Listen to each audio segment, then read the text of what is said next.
सर्वेभ्यो नमो नमः। मित्रों, आप सभी का संस्कृत जिज्ञासा यूट्यूब चैनल में स्वागत है। तो मित्रों, हम चर्चा कर रहे थे सभी परीक्षाओं की दृष्टि से पाणिनीय शिक्षा का अध्ययन, जिसमें अभी तक हमने 31 पद्यों का अध्ययन किया है। आज के इस भाग में हम 32 से लेकर 40 पद्य पर्यंत अध्ययन करेंगे, जिसमें हमारा आज का मुख्य विषय रहेगा पाठक के अधम, पाठक के गुण, पाठ में पाठक के द्वारा किए गए दोष।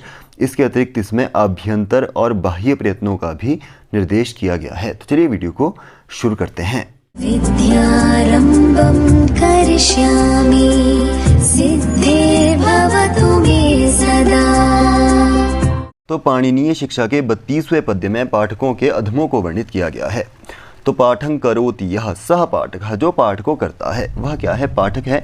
और वह पाठक नीच हो जाते हैं किन कारणों से? तो इन 6 कारणों से वह पाठक जो है अधम यानी कि नीच पाठक की श्रेणी में आ जाता है, जिससे कि वह पाप का भागी बन जाता है। तो कारण देखते हैं। गीति शीघ्री शिरः कंपी तथा लिखित पाठकः अनर्थज्योल्पकंठश्च षडेते पाठकाधमाः। तो एते षड पाठकानाम अधमाः सन्ति के। तो गीति शीघ्री शिरः कंपी लिखित पाठकः अनर्थज्ञ अल्पकंठः च एते षड। तो इन कारणों से वह पाठक जो है वह अधम पाठक की श्रेणी में आ जाएगा। पहला है गीति, यानी कि जो गीत के माध्यम से पाठ करता है, वेद मंत्रों का उच्चारण करता है, वह अधम पाठक की श्रेणी में रखा जाता है। क्यों रखा जाता है? क्योंकि जब वह पाठक पाठ कर रहा होता है, वेद मंत्रों के उच्चारण को कर रहा होता है, उस दौरान जब क्लिष्ट शब्द आ जाते हैं, तो क्लिष्ट शब्दों के आने के बाद वह शब्दों का ह्रास कर देगा। ह्रास करने के बाद क्या होगा? वह गीत के माध्यम से उस ह्रास की पूर्णता करने की कोशिश करेगा, जिस कारण से वह पाठक क्या हो जाएगा?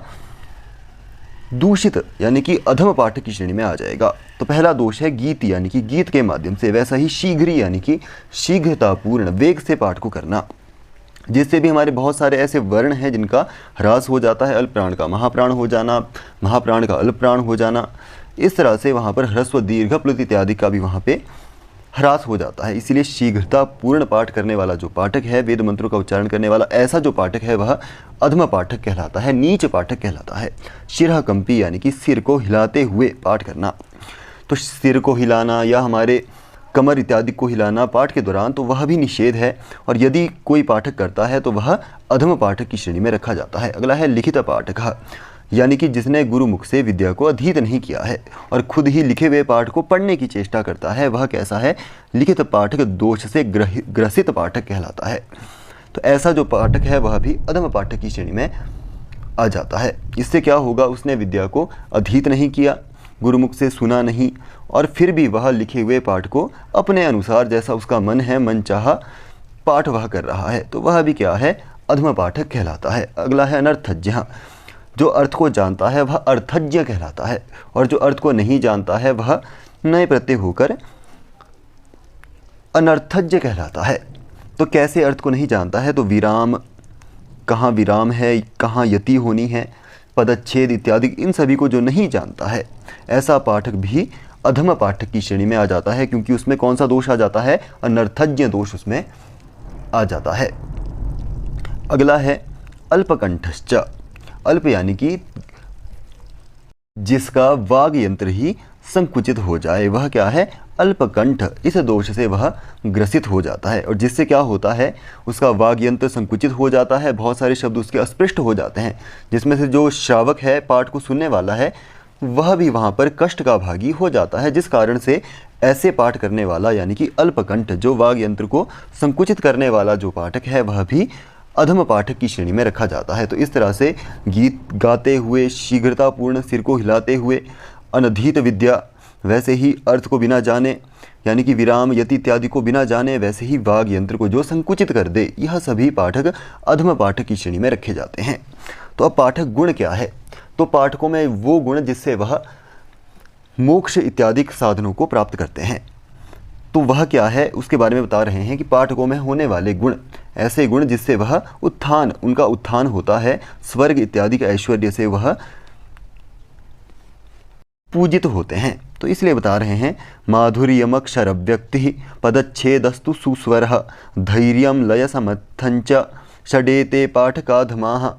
तो माधुर्यम अक्षर व्यक्ति पदच्छेदः सुस्वरः धैर्यं लय समर्थम एते षड पाठका नाम गुणाः संति, पाठकों के यह गुण हैं। कौन कौन से? पहला है माधुर्य, यानी कि मधुरता से वर्णों का प्रयोग करना, यानी कि वर्णों का सम्यक्तया सुनाई देना और कर्ण में भी उनका सुखपूर्वक अनुभव होना, वह क्या है? माधुर्य है।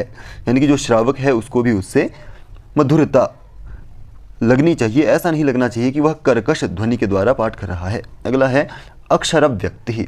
तो अक्षर व्यक्ति यानी कि वर्णों की स्पष्टता होना, प्रत्येक जो अक्षर है उसकी स्पष्टता होना, उनकी अभिव्यक्ति होना। तो प्रत्येक अक्षर की स्पष्ट तौर पर अभिव्यक्ति होनी चाहिए। जैसे कि हम राम राम शब्द का उच्चारण करते हैं, तो यदि हम इसके विच्छेद को देखें तो र आ म और इतनी ध्वनियाँ इसमें हैं, और हम इसका उच्चारण कैसे करते हैं? राम, तो राम नहीं है राम। तो यहाँ पर क्या है? अक्षर व्यक्ति है। यदि हम राम इस तरह से उस आकार का भी यहाँ पर उच्चारण करते हैं, इस तरह से हम बहुत सारे ऐसे शब्द हमारे होते हैं जिनका हम ह्रास कर देते हैं नित्य प्रति।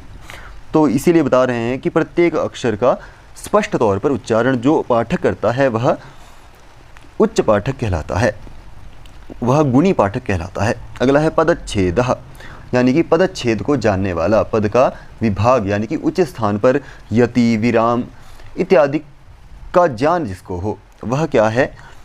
उत्तम पाठक कहलाता है। तो यदि परीक्षाओं में पूछा जाता है कितने पाठक अधम पाठक कहलाते हैं, तो 6 हैं, और कितने गुणी कहलाते हैं तो वह या उच्च पाठक कहलाते हैं, इस तरह से भी पूछा जा सकता है, तो वह भी 6 हैं। तो पदच्छेद है, उसमें उसको सभी चीज़ का ज्ञान होना, यति क्रम का या विराम कहाँ है, इन सभी का उनको पता होना, तो वह कैसा पाठक है? गुणी पाठक वह कहलाएगा। उत्तम पाठक की श्रेणी में वह आएगा। सुस्वर यानी कंठ स्वर उसका कैसा होना चाहिए? स्पष्ट होना चाहिए, जिसमें ध्वनि की तीव्रता इत्यादि सभी जो है वह मैटर करती है।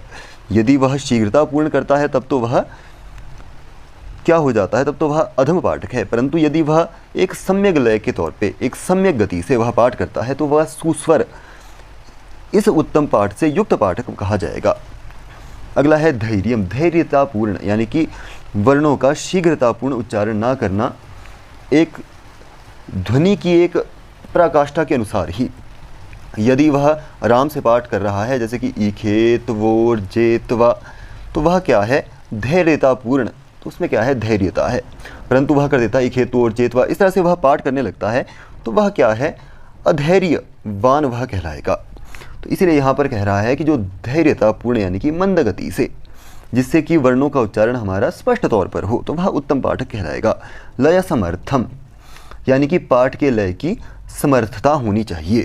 तो यह यहाँ पर कह रहा है कि ऐसा नहीं होना चाहिए कहीं पर तुम्हारी ध्वनि उच्च होने लग जाए, कहीं पर तुम्हारी ध्वनि नीच होने लग जाए, और ऐसा भी ना हो कि तुम अल्पप्राण को महाप्राण करने लग जाओ या महाप्राण को अल्पप्राण करने लग जाओ। तो ऐसा भी मत करना।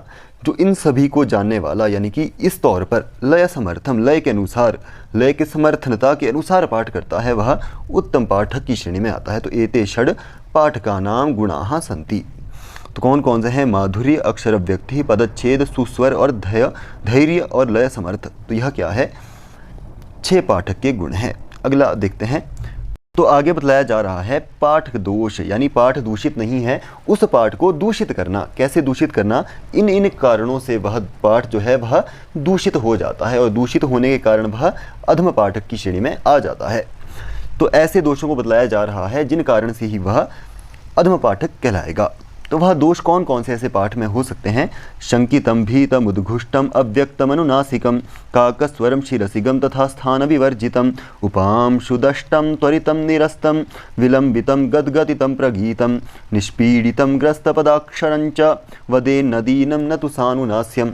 तो यहाँ पर हमें हर दोष के बाद न वदेत इस शब्द का हमें अध्याहार करना है। जैसे कि शंकितम न वदेत, भीतम न वदेत, उद्घुष्टम न वदेत, अव्यक्तम न वदेत, अनुनासिकम न वदेत।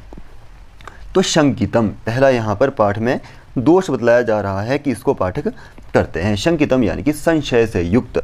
पाठक जब पाठ में संशय से युक्त होता है तो उस दौरान होता क्या है कि वह पाठ जो है वह भी संदेह से युक्त हो जाता है। जैसे कि बहुत सारे शब्द हैं, मातृ शब्द है, हम मातृ शब्द वेद में उच्चारण करते हैं, या पितृ शब्द हम वेद में उच्चारण करते हैं। तो कई पाठक क्या करते हैं, यहाँ पर मातृ इस तरह से उच्चारण करते हैं, जिससे क्या होता है, लिखा तो यहाँ पर री है परंतु उच्चारण वहाँ पर कैसा कर रहे हैं, मातृ यानी कि ऊ, इस तरह से वह उच्चारण कर रहे होते हैं। तो वह क्या है, संदेहवान पाठ कहलाता है। तो इस तरह से उच्चारण नहीं करना है। मातृ पितृ, मातृ पितृ, इस तरह से इनका उच्चारण करना है। जैसे कि तिस्रो मातृ स्त्रीन पितृन, इस तरह से। तो शंकितम हुआ संदेह से युक्त, ऐसा पाठ हमें नहीं करना चाहिए। अगला है भीतम, यानी कि भय से अक्रांत जो पाठ है वह क्या है, हमें नहीं करना है। भय से युक्त जो पाठ होगा उसमें हमारे स्वरों में सभी में ही हमारा ह्रास हो जाएगा, इसीलिए ऐसे पाठ को हमें नहीं करना है। उद्घुष्टम, उद्घुष्ट यानी कि उच्च स्वर से युक्त, तो अनावश्यक स्थान पर भी हमें उच्च स्वर का जो प्रयोग है वह नहीं करना चाहिए। तो यदि अनावश्यक है तो क्यों हम उच्च स्वर का वहाँ पर प्रयोग करेंगे, जितना हमारा एक गति का जो मध्यम स्वर होता है उससे ही हमें पाठ करना चाहिए। तो उद्घुष्टम यानी कि उच्च स्वर से, जिससे वह ध्वनि कैसी हो जाएगी, कर्कश से युक्त हो जाएगी।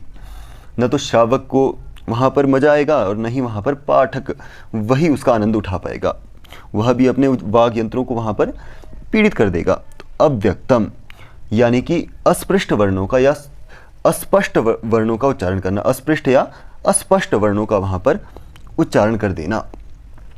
तो वह भी जैसे कि क्या हो जाता है, कई बार हम अल्पप्राण की जगह महाप्राण यूज़ कर देते हैं, तो वह भी हमें नहीं करना है। स्पष्ट वर्णों का उच्चारण करना है। वाग यंत्र से जो जो शब्द जैसे हैं वैसे ही उनको हमें याद करना चाहिए, वैसे ही उनको हमें उच्चारित करना चाहिए। अगला है अनुनासिकम, जो निरनुनासिक है यानी कि जो अनुनासिक नहीं है उन्हें निरनुनासिक कहा जाता है। तो जो निरनुनासिक है उसको भी अनुनासिक पाठ कर देना, तो वह क्या हो जाता है, ऐसा पाठ दोष से युक्त पाठ कहलाता है। तो ऐसा पाठ हमें नहीं करना चाहिए।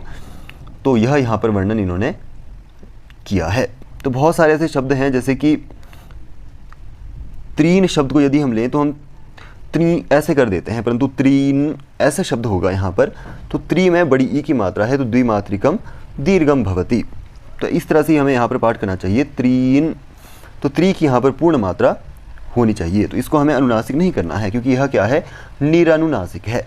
इसीलिए यहाँ पर कहा है जो निरानुनासिक है, यानी कि जो अनुनासिक नहीं है, ऐसे को हमें अनुनासिक नहीं बनाना है। तो चलिए आगे देखते हैं। काकस्वरम यानी कि कर्कश ध्वनि से युक्त। कर्कश ध्वनि कैसी होती है, बिल्कुल ही रस से जो हीन ध्वनि है, ऐसा पाठ हमें नहीं करना है। वह कैसा हो जाएगा, दोष से युक्त पाठ हो जाएगा। शिरसिगम यानी कि अपने जो उच्चारण स्थान है या वाग यंत्र है उनको पीड़ित करना। जैसे कि अमूर्धन्य के स्थान पर भी मूर्धन्य प्रयोग जो हम कर देते हैं उसका यहाँ पर निषेध किया गया है। जैसे कि शब्द है निर्णिक, तो यह शब्द है, तो इसके स्थान पर यदि हम अमूर्धन्य होने पर भी हम इसको क्या कर देंगे, ऐसे कई लोग पाठ करते हैं नृणिक। तो ऐसा नहीं करना है। यहाँ पर न में जो ई है उसका यहाँ पर ह्रास, यानी कि अमूर्धन्य को हमने यहाँ पर मूर्धन्य बना दिया है। तो इस तरह से हमें पाठ नहीं करना चाहिए। उसको निर्णिक इस तरह से प्रयोग होगा, परंतु कुछ जन यहाँ पर निर्णिक इस तरह से पाठ कर देते हैं, जिससे यहाँ पर नकार का भी ह्रास हुआ, इकार का भी ह्रास हो गया, और जो यहाँ पर र है उसका भी ह्रास यहाँ पर पूरी तरह हो चुका है। तो ऐसा पाठ भी हमें नहीं करना है। तो इसे ही कहा जाएगा शिरसिगम, यानी कि जो अमूर्धन्य है उनको भी मूर्धन्य बना देना इस तरह से, या हमारे जो वाग यंत्र है उसको दूषित कर देना, उसको पीड़ित करना। स्थान विवर्जितम, अगला दोष है स्थान विवर्जितम। 1 2 3 4 5 6 7 और 8, तो 8 का हम अध्ययन कर चुके हैं। तो स्थान विवर्जितम यानी कि जिस वर्ण का जो उच्चारण स्थान है उससे पृथक का प्रयोग करना, वह क्या है, स्थान विवर्जितम। यानी इकार का यदि उच्चारण स्थान तालु है तो उसको हम यदि कंठ इत्यादि से उच्चारण करेंगे तो वहाँ पर स्थान विवर्जित, इस तरह से दोष से युक्त वह पाठक हो जाएगा।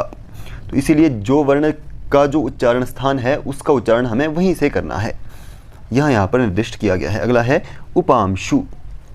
तो उपांशु क्या है, सुनाई ना देने वाला पाठ, जिसको हम ना सुन सकें या मन में ही जिस पाठ को हम करते हैं वह क्या है, उपांशु कहलाता है। या हम यह भी कह सकते हैं कि हमारा मुंह, जो हमारा मुख है वह पूरी तरह ना खुलना, इस तरह से भी हम इसको कह सकते हैं कि मन ही मन में जो पाठ है वह भी हमें नहीं करना चाहिए। तो उपांशु दोष से वह युक्त पाठक हो जाता है। दष्टम, दष्टम क्या है, उच्चारण के दंश नामक दोष से युक्त हो जाना। दंश एक दोष है जिस पर हम चर्चा करेंगे। तो त्वरितम, अगला बोल रहे हैं त्वरितम यानी कि शीघ्रतापूर्ण उच्चारण करना, यह भी हमें न वदेत नहीं करना है। निरस्तम, निरस्तम यानी कि निष्ठुर, यानी स्थान और प्रयत्न का वहाँ पर अस्पष्ट हो जाना।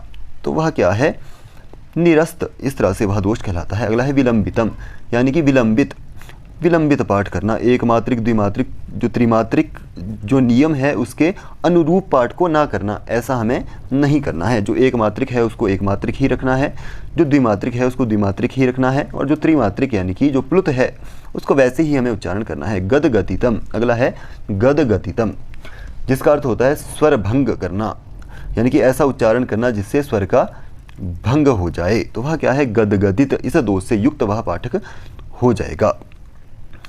तो स्वर भंग हो जाना यहाँ पर यह वर्णित किया गया है। अगला है प्रगीतम, यानी कि राग आदि से युक्त पाठ करना, ऐसा पाठ हमें नहीं करना है। अगला है निष्पीड़ितम, यानी कि प्रयत्नों में जो अधिकता हो जाना, जैसे कि अल्पप्राण को महाप्राण कर दिया, तो वह क्या है, निष्पीड़ितम, जिससे हमारे जो उच्चारण स्थान है वह सभी पीड़ित हो जाते हैं।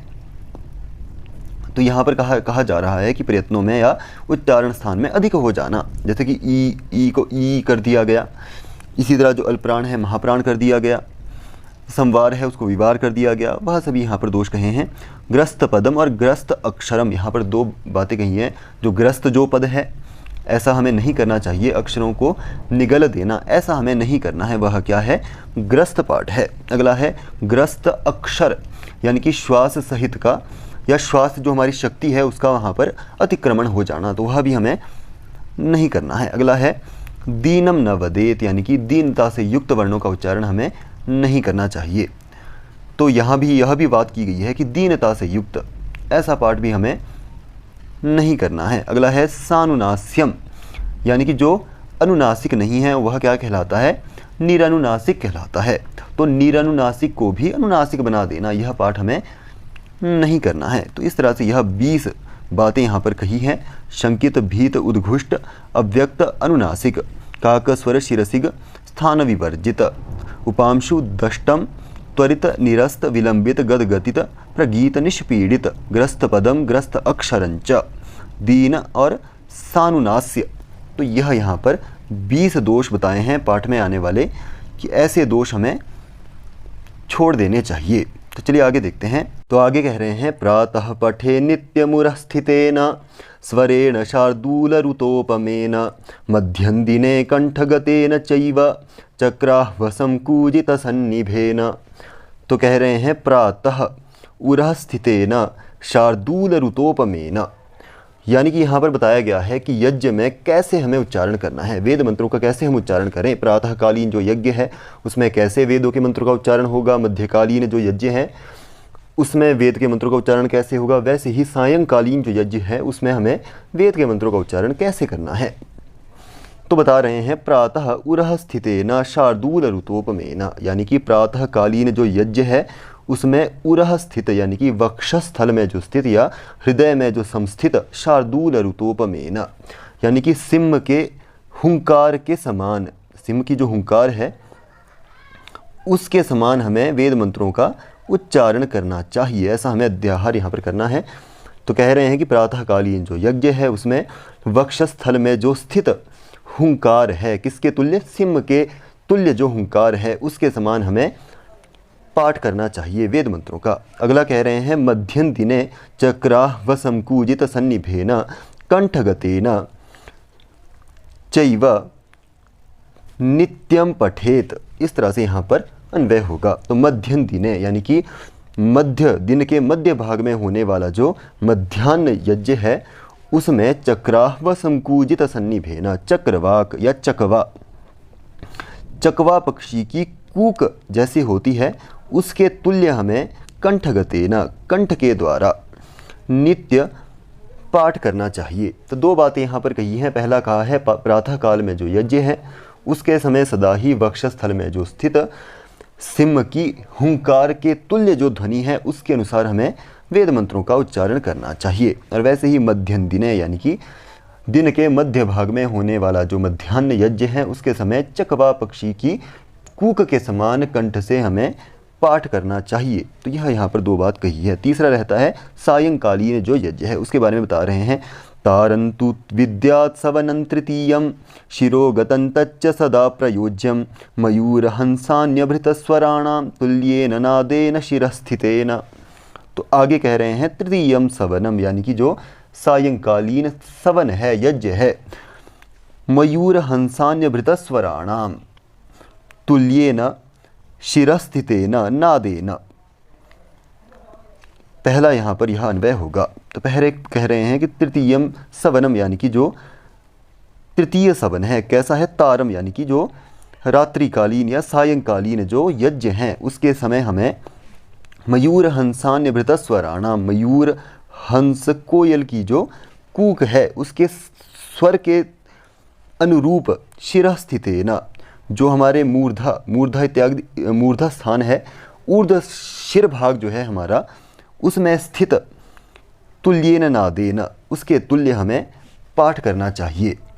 तो यहाँ पर दूसरी बात क्या कही है, तृतीय सवन यानी कि जो सायंकालीन यज्ञ है उसके समय मयूर हंस कोकिल इनके स्वर या कूक के तुल्य मूर्धा में समस्थित ध्वनि से हमें वेद मंत्रों का उच्चारण करना चाहिए। आगे कह रहे हैं तच्च सदा शिरोगतम प्रयोज्यम विद्यात्। तो यह इसका अगला अन्वय है जिसमें कह रहे हैं कि तच्च यानी कि वह जो पाठ है वह कैसा हो, शिरः स्थितेन या शिरोगतम यानी कि शिर जो हमारे मूर्धा भाग है उससे उच्चारित होना चाहिए। और कैसे उच्चारित होना चाहिए, उच्च स्वर से उच्चारण होना चाहिए। वह क्या है, सायंकालीन यज्ञ होता है। तो यहाँ पर तीसरी बात क्या कही गई है कि तृतीय सवन यानी कि जो तार नाम का सवन है, तार यानी कि जो सायंकालीन जो सवन या यज्ञ है, उस यज्ञ के दौरान शिर भाग से यानी कि जो हमारा मूर्धा भाग है उससे तथा मयूर हंस कोकिल इत्यादि पक्षियों के कूक के समान हमें शब्दों या वेद मंत्रों का उच्चारण करना है। तो पहला किसके तुल्य होना चाहिए, सिंह की हुंकार के प्रातःकालीन में, मध्यकालीन में, और वह किससे हो, वक्षस्थल से।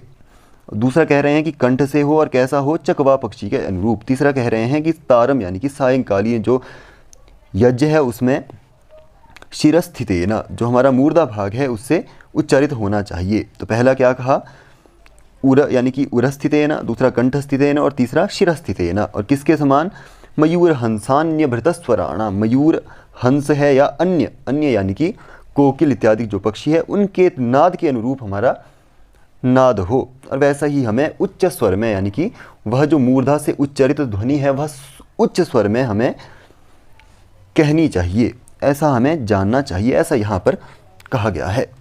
तो चलिए अगला देखते हैं। तो अब प्रयत्नों के बारे में यहाँ पर उपदेश किया जा रहा है जिसके बारे में हमारी पहले चर्चा हुई है। प्रयत्न किसे कहा जाता है, अभ्यंतर प्रयत्न क्या है, बाह्य प्रयत्न क्या है, व्याकरण सिद्धांत कौमुदी ने कितने माने हैं, लघु सिद्धांत कौमुदी ने कितने माने हैं, सभी पर मेरी चर्चा इससे पहले हो चुकी है। तो इसकी व्याख्या हम देखेंगे।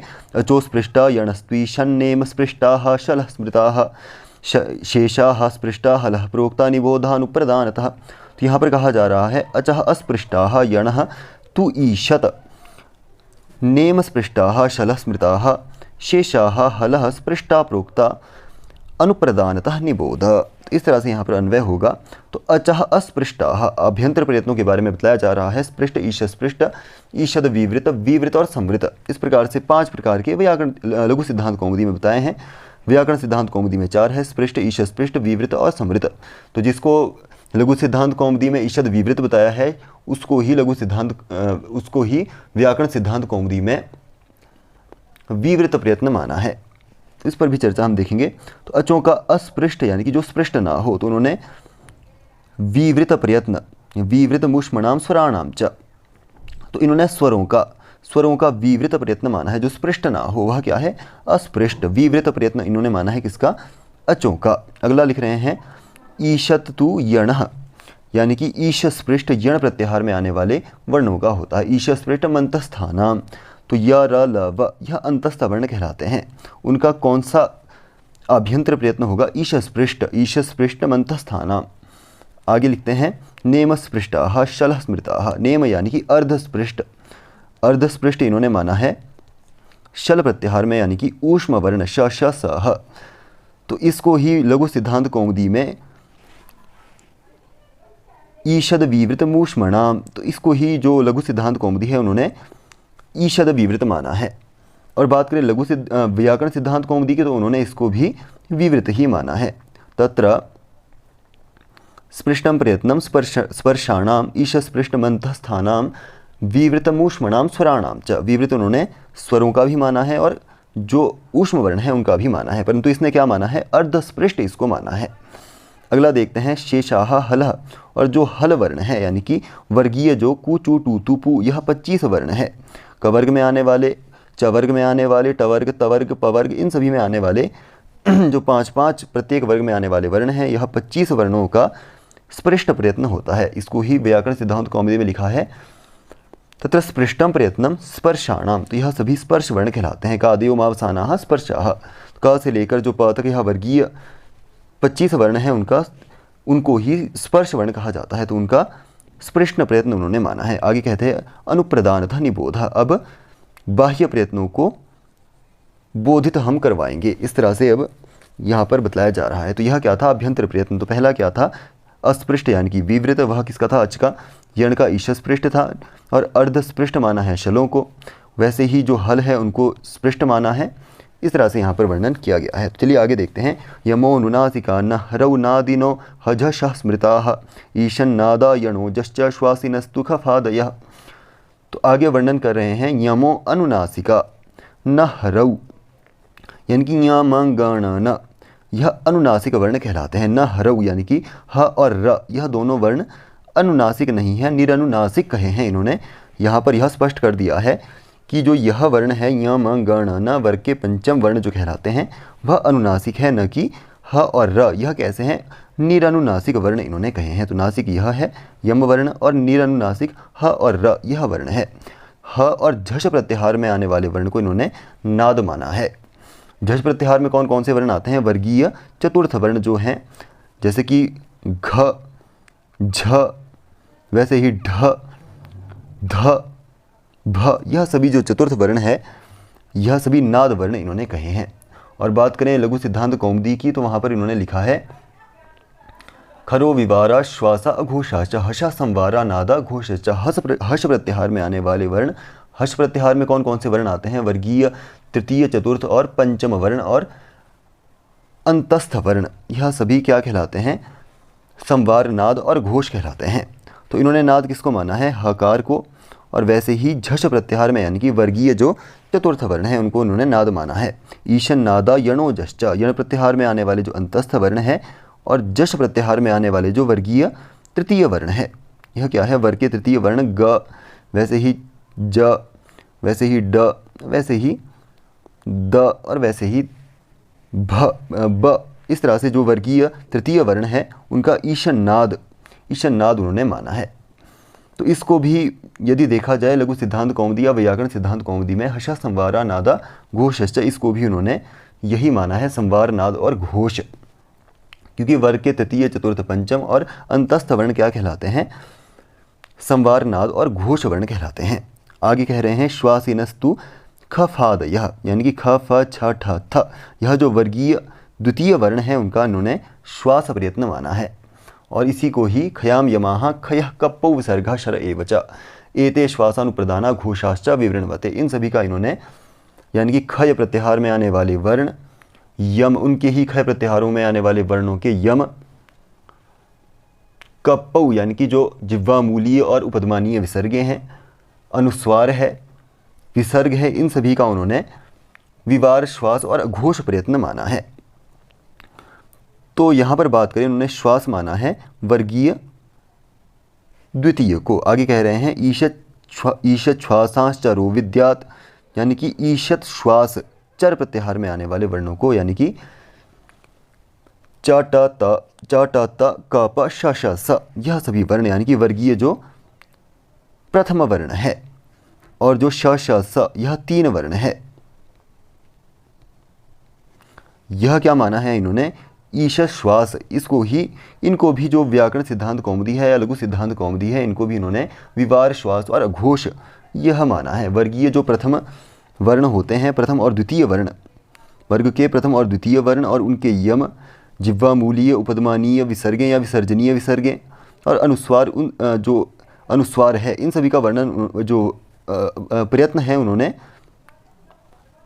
विवार, श्वास और अघोष को ही माना है। तो वही यहाँ पर कह रहे हैं कि जो वर्ग के द्वितीय हैं, वर्ग के पहले हैं, चर प्रत्याहार में आने वाले वर्ण हैं, वह सभी ईशत श्वास यह वर्ण कहलाते हैं। तो श्वास वर्ण किनको कहा, जो वर्गीय द्वितीय है, और ईश श्वास किसको कहा, जो चर प्रत्याहार में आने वाले वर्ण है। तो इस तरह से यहाँ पर यह सिद्ध होता है। तो चलिए आगे देखते हैं। तो इसी श्लोक का अर्धभाग बतला रहे हैं। ईश श्वासांश्चरो विद्यात गोर्धामयी तत्प्रचक्षते दाक्षी पुत्र पाणिनीना यथेदम येनेदम व्याप्तितम भुवि। तो आगे कह रहे हैं गौरधाम एतत् प्रचक्षते, गो यानी कि वाणी का जो धाम हो, एतत् यानी कि यह शास्त्र, प्रचक्षते कहा जाता है। तो यहाँ पर कह रहे हैं कि यह जो शास्त्र है विद्वान जन इसे शास्त्र की वाणी का धाम ऐसा जाने। दाक्षी पुत्र पाणिनीना, तो दक्ष की पुत्री दाक्षी है। दक्ष पुत्री क्या है, दाक्षी। दाक्षी जिसकी माता हो, और पणि गोत्र में उत्पन्न जो पणिन है जिसके पिता हो, उस पाणिनि के द्वारा ये नेदम व्याप्तितम भुवि, यह जो पूरा शास्त्र है या यह जो शास्त्र है उनके द्वारा जगत में, भुवि जगत में व्याप्तितम व्याप्त किया गया है। तो यहाँ पर कहा गया है कि जो दाक्षी का पुत्र है यानी कि जो दक्ष की पुत्री दाक्षी जिसकी माता है, पणि गोत्र में उत्पन्न पणिन जिसके पिता हैं, उस पाणिनि ने इस शास्त्र को जगत में व्याप्त किया है, जगत में उसको प्रवर्तित किया है। तो यह यहाँ पर इन्होंने कहा है। जैसे दो चीज़ें सिद्ध हो जाती है कि दाक्षी किसकी माता है, तो पाणिनि की है। पिता कौन है पाणिनि के, तो पणिन है। और किस गोत्र में पाणिनि उत्पन्न हुए हैं, पणि गोत्र में। तो यह यहाँ पर सिद्ध होता है। तो इसी तरह इन्होंने दाक्षी पुत्र करके यहाँ पर पाणिनि का निर्देश किया है। तो आज की वीडियो में इतना ही। उम्मीद करता हूँ वीडियो पसंद आई है आपको, और वीडियो यदि पसंद आई है तो वीडियो को लाइक करें, मित्रों के साथ शेयर करें, और यदि चैनल आपको आवश्यक लगता है तो चैनल को सब्सक्राइब जरूर करें। मिलते हैं अगले भाग में, तब तक के लिए धन्यवाद।